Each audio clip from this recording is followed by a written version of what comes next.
그게 아니라 회원님께 계좌이체로 저희의 사비를 부담해서 이거는 이제 형법상 공갈에 해당할 여지가 있습니다. 협박이 될 수 있고 그 협박을 통해서 급여 조건이 바뀐 상태로 이게 퇴직금을 사실 받을 수 있는지에 대한 여부도 확실하지가 않은데 그리고 대법원에서도 이걸 오케이를 했어요.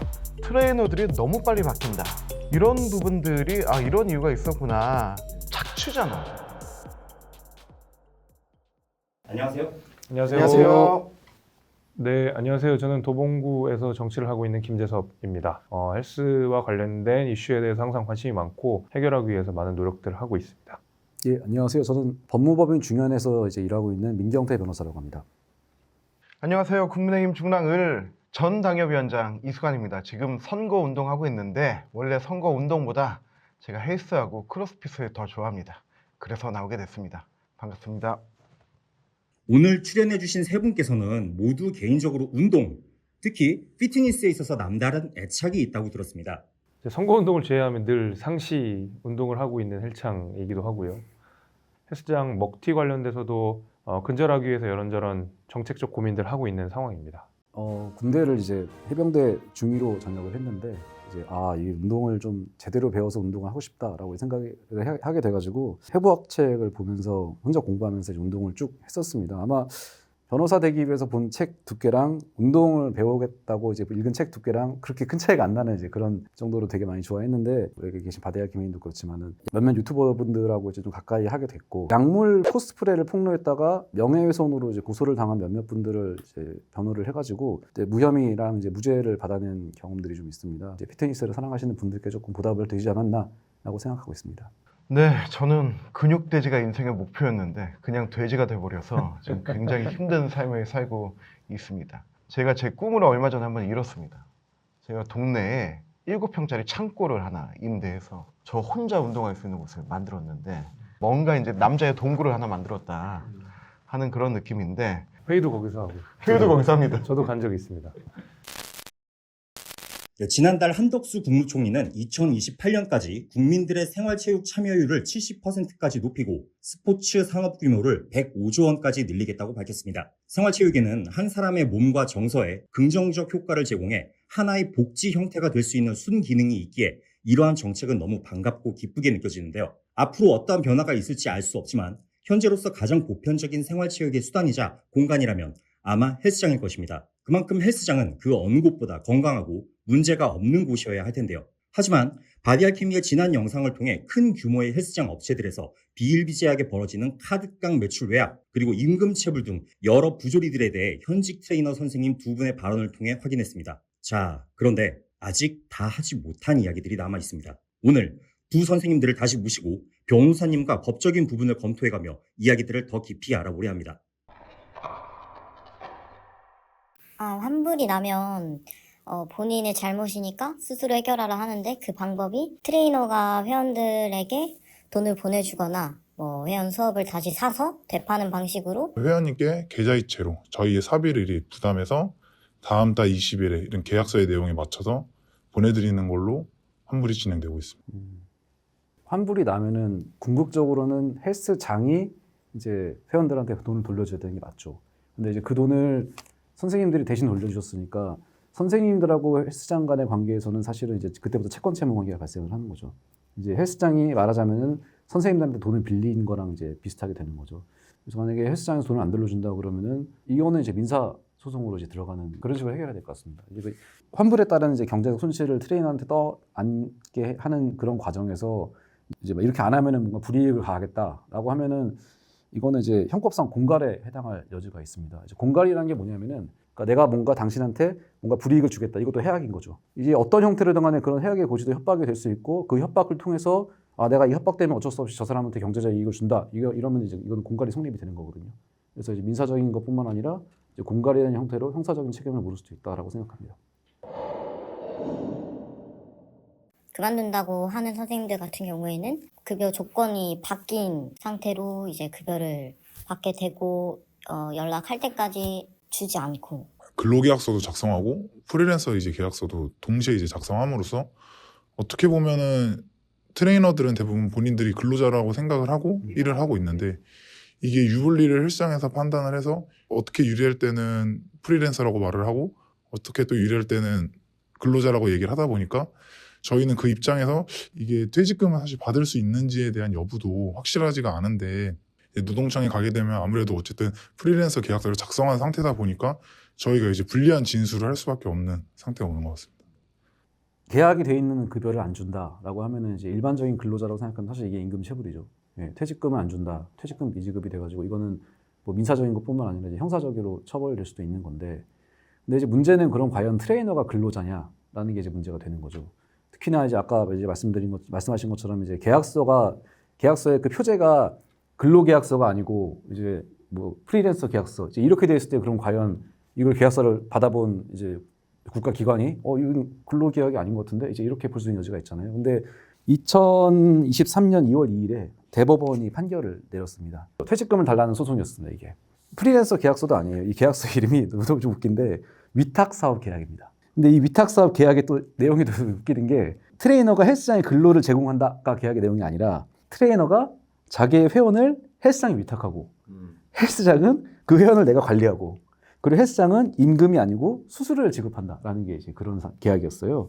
그리고 이제 수수료를 또 어떻게 주느냐? 수수료는 이제 매출 산정 방식에 따라서 이제 매출에 비례해서 수수료를 주겠다라는 거였고, 그 수수료에서는 근로소득세가 아니고 사업소득세 및 주민세 3.3%를 공제한다고 되어 있었습니다.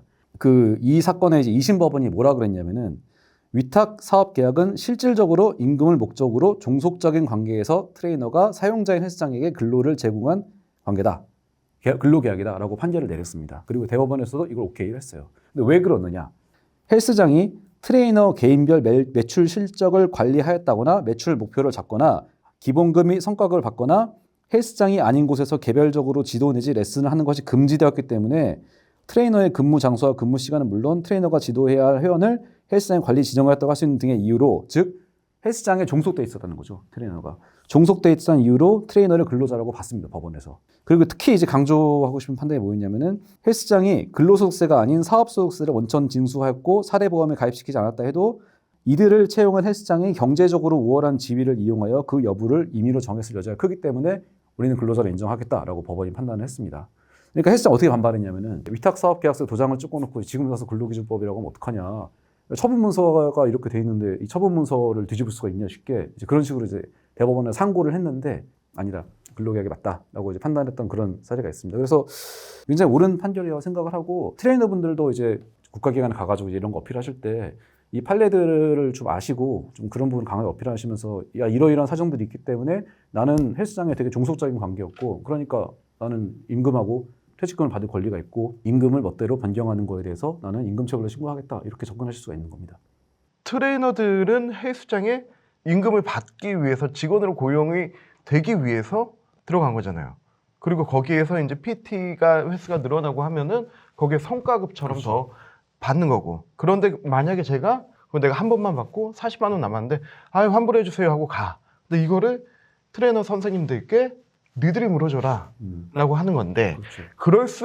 그럴 수 있는 구조 자체가 위탁 사업자로 계약을 해놨기 때문에 라고 하는 거잖아요. 트레이너들이 너무 빨리 바뀐다. 이런 부분들이 이런 이유가 있었구나 라는 생각이 좀 드는데, 근데 이게 비단 우리 몇몇 선생님들만의 문제가 아니라 전국에서 일어나고 있는 문제들이잖아요. 근데 이렇게 어떻게 보면 이 악의적인 착취 구조가 어떻게 헬스장이라는 곳에서 만들어지게 됐을까? 이게 궁금해요.